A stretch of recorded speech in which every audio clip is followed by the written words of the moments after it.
Okay, Dharamveer, Gurjeet, Gurvinder, Archimedes principle हमने शुरू किया है। ठीक है, नेटवर्क इशू आ गया था बीच में क्लास के। क्लियर? आवाज आ रही है? स्पीकर ऑन करना। आश, आप बोलो, आ रही है आवाज?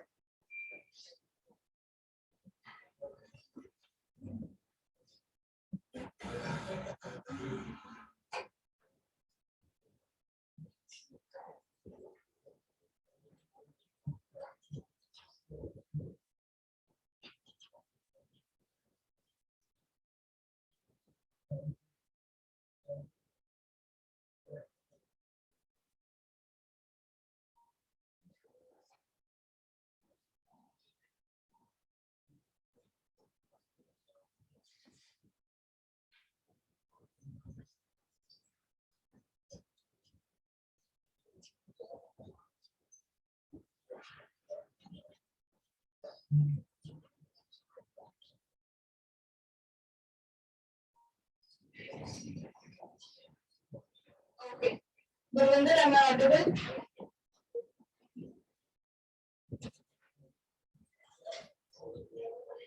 चलो यहाँ पे ध्यान दो।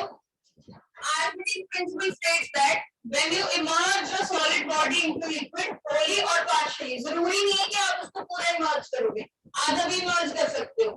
ठीक है, आप सॉलिड बॉडी जो है wholly और partially इमर्ज करिए किसी लिक्विड बॉडी में, so that will displace the liquid from that container. उस कंटेनर से लिक्विड को डिस्प्लेस करेगी and the solid body loses its weight. Solid body अपना वेट लूज करेगी and that weight loss is equal to weight of liquid displaced by solid body.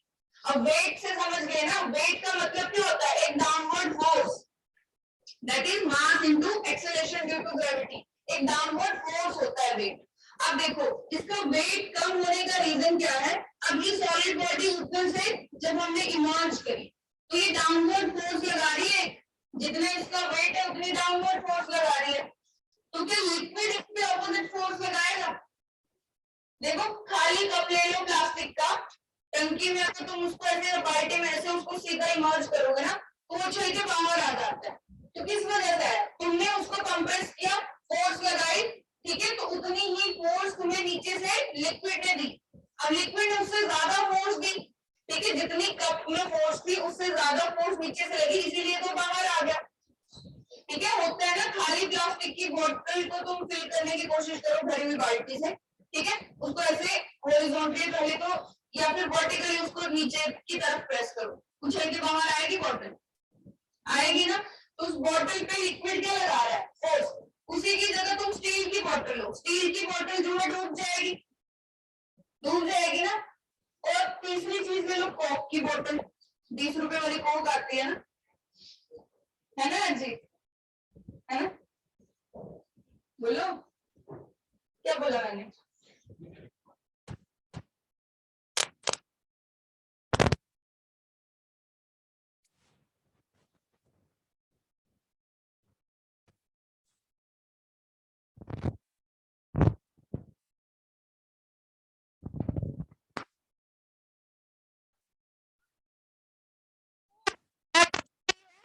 ऊपर surface पे रहती है, वो थोड़ा बीच जैसे में तैरती रहती है। ठीक है, नहीं देखा है तो ये करके देख लेना, वो बीच जैसे में। अब ये नहीं तुम 15 लीटर की बाल्टी में 1 लीटर कोक की बोतल डुबो के बोलो ये तो डूबगी, है ना? लिक्विड की क्वांटिटी के हिसाब से बोल रही हूँ। ठीक है, अब वो 15-20 लीटर की बाल्टी है, उसमें 20 रुपए वाली कोक को डुबो के देखना। ठीक है, फिर क्या होगा? वो बीच में इमर्ज रहेगी, तो सारी चीजें सिंक नहीं करेगी, ना ही सारे मटेरियल जो है वो फ्लोट करते हैं। कुछ एक मटेरियल फ्लोट करते हैं, कुछ सिंक कर जाते हैं, कुछ इमर्ज रहते हैं। ठीक है, ये सब किसकी वजह से? दो फोर्सेस की वजह से।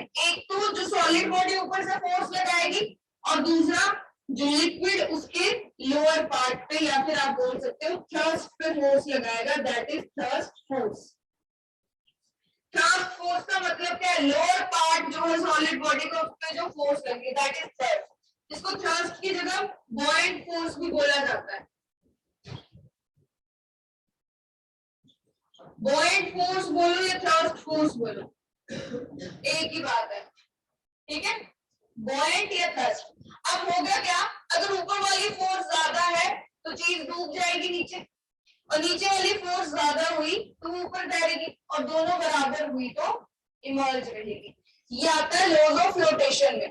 आर्किमिडीज ने सिर्फ इतना बताया है कि बॉडी जो है उसका वेट, वेट का मतलब है ये वाली फोर्स कम होगी। इस वाली फोर्स को कौन फोर्स कम कर रही है, ये थ्रस्ट फोर्स कम करती है, जो लिक्विड उस पर फोर्स लगा रहा है ये, ठीक है, रो वी जी, यही होती है थ्रस्ट फोर्स। ये क्या कर रही है, इसको कम कर रही है।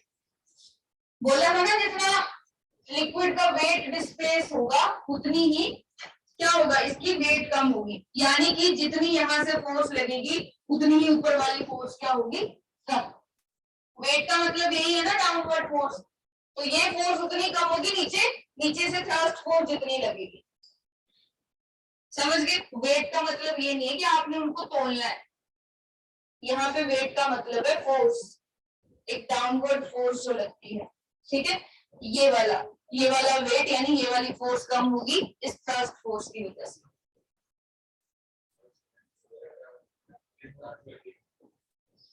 तो उसको मैंने पहले नाम ढंग का लेके ऐसे छपरी जैसा नाम मी वर्ड ऐसे से लेके आएंगे तो रिमूव करेंगे, अपने नाम से याद आता।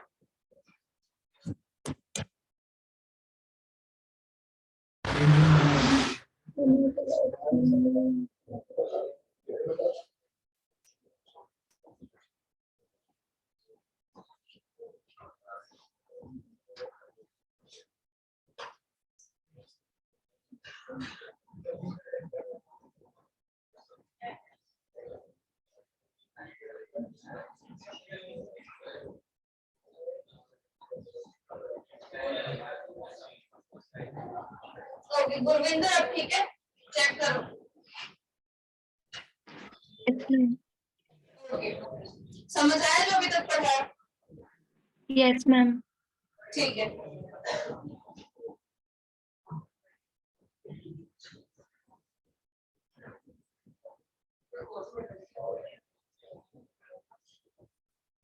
चलो अब आर्किमिडीज प्रिंसिपल क्लियर हो गया सबको?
मैम आपकी वॉइस नहीं आ रही।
अब ठीक है, अब आ रही है आवाज? Yes ma'am. ठीक है, सो आर्गुमेंट मतलब तो आ रही थी आवाज, वो तो समझ आ गया। अब देखो लॉज ऑफ फ्लोटेशन है आगे। लॉज ऑफ फ्लोटेशन में दो चीजें मैटर करती है, एक तो ये वेट जो बॉडी लगा रही है लिक्विड पे, और दूसरा थ्रस्ट फोर्स। ये वेट जो ऊपर से लग रहा है और दूसरा थ्रस्ट फोर्स। अगर ऊपर से वेट ज्यादा है तो चीज डूब जाएगी, यानी सिंक करेगी, दैट इज फर्स्ट कंडीशन। और सेकंड में क्या हो रहा है, जब थ्रस्ट ज्यादा लग रही है, थ्रस्ट ज्यादा लग रही है तो ऊपर की तरफ पुश करेगी, ऊपर की तरफ पुश करेगी तो चीजें फ्लोट करेगी। और थर्ड, जब दोनों बराबर होते हैं, जब दोनों बराबर होंगे तो इमर्ज, इस तरह से इमर्ज रहेगी बॉडी लिक्विड में, यानी ना नीचे जाएगी ना ऊपर फ्लोट करेगी, बस सरफेस के साथ इमर्ज रहेगी। क्लियर? अब मुझे एक चीज बताओ, पानी का ग्लास है, उसमें तुमने आइस क्यूब डाला, आइस क्यूब डालने के बाद, ठीक है, जब आइस क्यूब पिघलेगा, ठीक है, आपने आइस क्यूब डाला, पानी का लेवल इंक्रीज होगा या नहीं? ग्लास में आइस क्यूब डाला आपने, उस टाइम पे क्या वाटर का लेवल इंक्रीज होगा?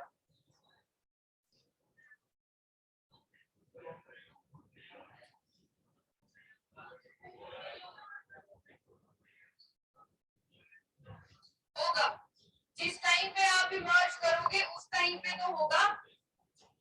तुम पानी का ग्लास है ऐसे ऐसे भरा हुआ इतना, तुम इसमें आइस क्यूब डालोगे, थोड़ा तो इंक्रीज होगा लेवल। अब आइस क्यूब पिघलने के बाद लेवल इंक्रीज होगा?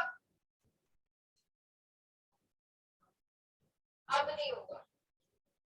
देखो रीजन क्या है, जब आप इस तरह से आइस क्यूब को इमर्ज कर रहे हो, ऐसे इमर्ज किया, तो इसने स्टार्टिंग में वाटर को डिस्प्लेस कर दिया, इसने पानी की जगह ली ना यहाँ पे, भले ही ये सेम ही मटेरियल है पर ये जगह तो लेगा, एक्स्ट्रा पानी डालोगे तब भी तो जगह चाहिए। तो वैसे ही आइस क्यूब डाला, आइस क्यूब को जगह चाहिए, आइस क्यूब ने वहां से वाटर को डिस्प्लेस कर दिया और थोड़ा सा पानी ऐसे आ गया।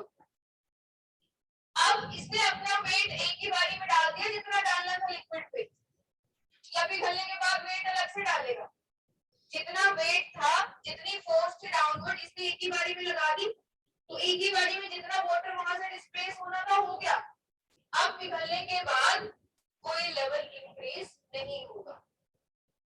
रीजन क्या है इसका, कि जब आप इमर्ज करते हो सॉलिड बॉडी को, उस पॉइंट पे वो लिक्विड को वहां से हटा देती है, जितना उसका वेट है उस अकॉर्डिंग वो वहां से लिक्विड को हटा देती है। तो पिघलने के बाद कौन सा इसका वेट बढ़ जाएगा?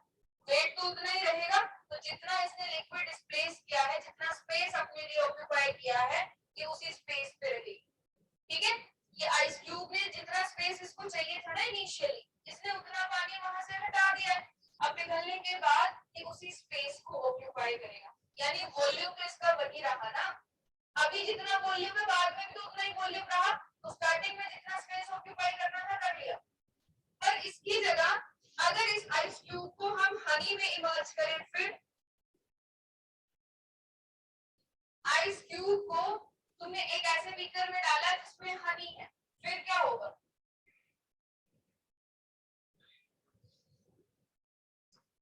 पहली बात तो वो हनी को डिस्प्लेस नहीं कर सकता।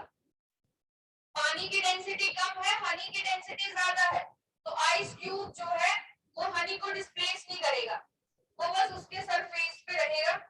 वहीं पे क्या होगा, लेवल इंक्रीज कर देगा, पानी अलग रहेगा ऊपर ऊपर, हनी नीचे अलग रहेगा, जब तक हम मिक्स नहीं करते, यही रहता है। ठीक है, अब पानी में तुमने ऑयल डाल दिया तो ऑयल भी ऊपर ही रहता है।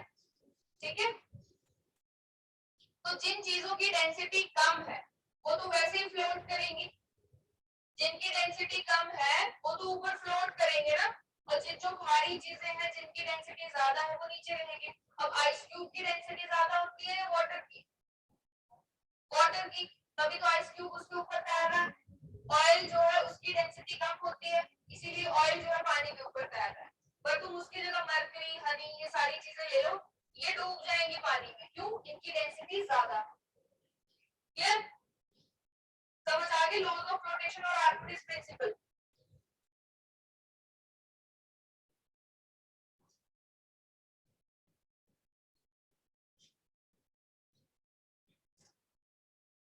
नेक्स्ट टर्म आती है विस्कोसिटी। अच्छा एक चीज बताओ, जो फूड कलरिंग होती है, फूड कलरिंग देखिए, लिक्विड वाली फूड कलरिंग होती है, ठीक है, आपने वो वाला एक्सपेरिमेंट देखा है, ऑयल में आप फूड कलर को डालोगे तो छोटे छोटे ग्लोब्यूल्स की तरह जाता है। ये सिर्फ रील्स देखी, देखा है ऐसा कुछ एक्सपेरिमेंट? नहीं देखा, फिर देखिए फूड कलरिंग और ऑयल का जो एक्सपेरिमेंट होता है, ठीक है।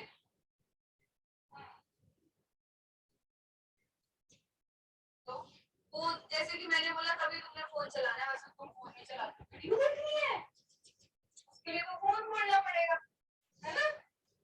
अब यहाँ पे देखो, यहाँ पे पानी है, आधा पानी है, कितना ऑयल है, ऑयल पानी में मिक्स नहीं होगा, यहाँ पे वाटर है, यहाँ पे ऑयल है, ऊपर से मैं फूड कलरिंग इसमें डाल रही हूँ, लिक्विड फूड कलरिंग।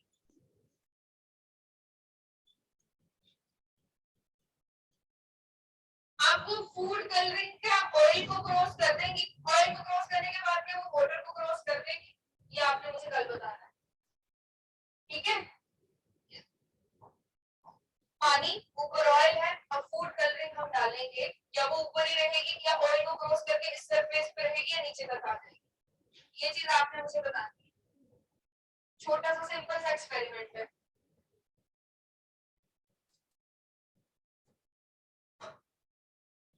अब नेक्स्ट है विस्कोसिटी। क्या होती है विस्कोसिटी? डेंसिटी क्या होती है? डेंसिटी भी तो गाढ़ापन हो सकता है।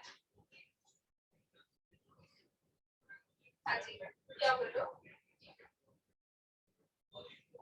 बोलो, कुछ बोला? हाँ जी, ठीक है।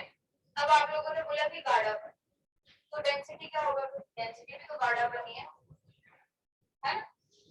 डेंसिटी, हाई डेंसिटी की वजह से जो एक अपोजिंग फोर्स लगती है, दैट इज विस्कोसिटी, ठीक है।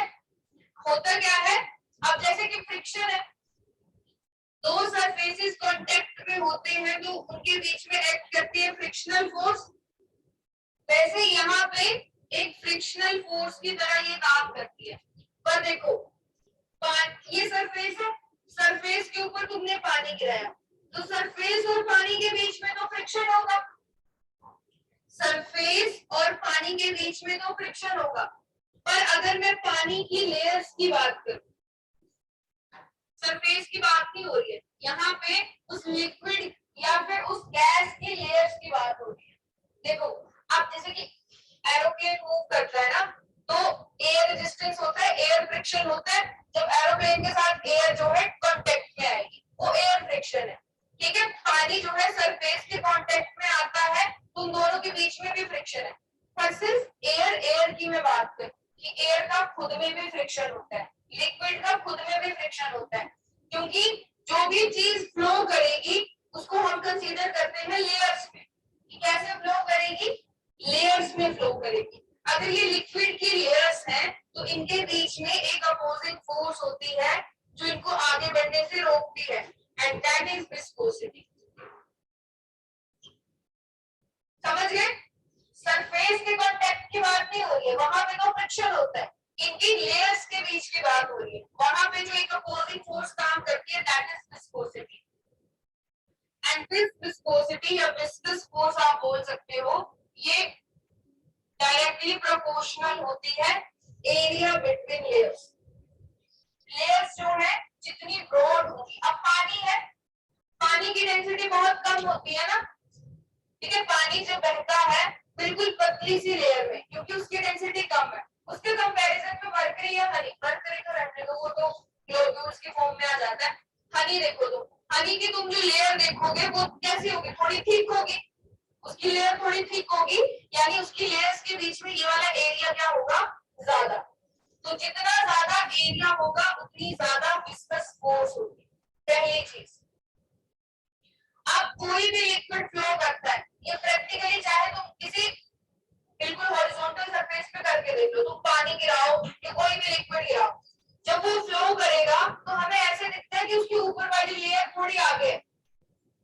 अब पहले तो लेयर्स हमें दिखती नहीं है, ऐसे जैसे दिखेगा, ऐसे जैसे दिखेगा पानी बहता हुआ, तो ये लगेगा ऊपर वाली लेयर पहले आगे जाती है फिर नीचे वाली लेयर आती है, और ये एक्चुअल में होता है। ऊपर वाली लेयर जो है ना, इस पे फ्रिक्शन या फिर विस्कोसिटी कम लगती है, तो इसकी वेलोसिटी जो है वो ज्यादा होगी as compare to lower layers. अगर इसकी मान लो 2 है तो इसकी 3 होगी वेलोसिटी, इसकी v है तो इसकी v प्लस dv होगी। Rate of change of velocity क्या होता है, rate of change of velocity क्या होता है, एक्सेलरेशन होता है, एक्सेलरेशन होता है, एक्सेलरेशन ही होता है, ठीक है। Rate of change of velocity होगा एक्सेलरेशन, यानी कि टाइम के साथ वेलोसिटी चेंज हो रही है, दैट इज एक्सेलरेशन। पर अगर डिस्टेंस के साथ कोई चीज चेंज होती है उसको क्या बोलते हैं, टाइम के साथ कोई चीज होती है तो रेट ऑफ चेंज बोलते हैं, डिस्टेंस के साथ चीज चेंज होती है तो हम ग्रेडियंट बोलते हैं। ग्रेडियंट, ग्रेडियंट और कहां पे पढ़ा है इससे पहले, जब कैपिलर फ्लो पढ़ा था, दैट जो अच्छा वहां पे नहीं पढ़ा था ग्रेडियंट, इस क्लास में नहीं पढ़ा है, ठीक है, आगे बढ़ेंगे, ठीक है। यहाँ पे ग्रेडियंट, ग्रेडियंट जैसे रेट का मतलब होता है विद रिस्पेक्ट टू टाइम, ईटी हम लेते हैं, वैसे ही ग्रेडियंट का मतलब है विद रिस्पेक्ट टू डिस्टेंस। तो यहाँ से यहाँ 2 लेयर्स के डिस्टेंस के बीच में क्या होगी, वेलोसिटी बढ़ गई।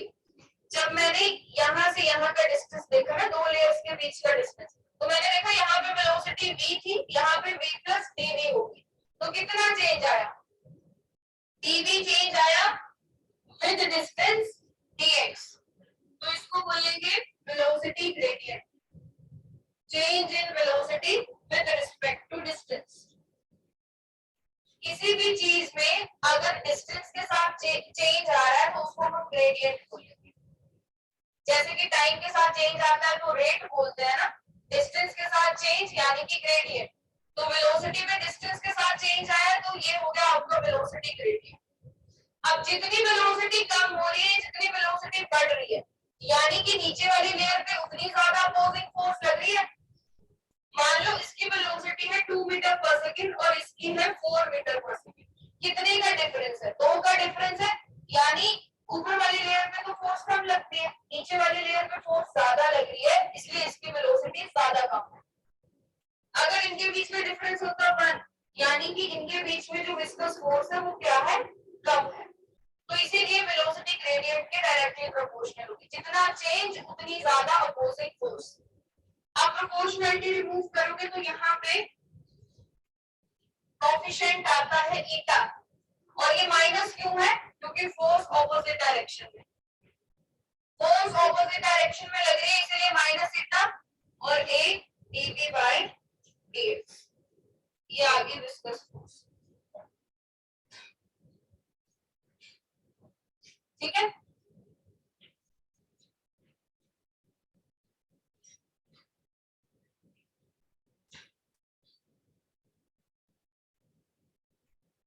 इसको नोट कर लो विस्कोसिटी को, जितना समझ आया अभी के लिए ठीक है, कल दोबारा से विस्कोसिटी से शुरू करेंगे, ठीक है।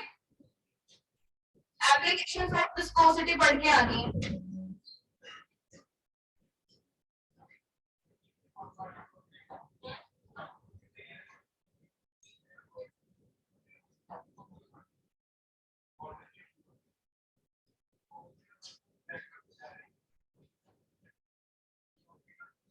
मैंने कहा जो सरफेस के साथ कांटेक्ट है वो फ्रिक्शन है, जो लेयर्स की खुद के बीच में अपोजिंग फोर्स है वो विस्कोसिटी है।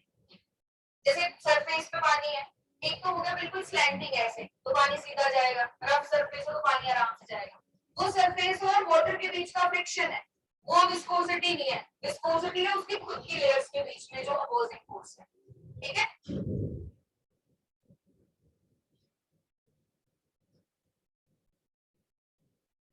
और कुछ पूछना, तो एप्लीकेशन पढ़ के आना, ठीक है। लड़की ज्यादा okay, that's all for today.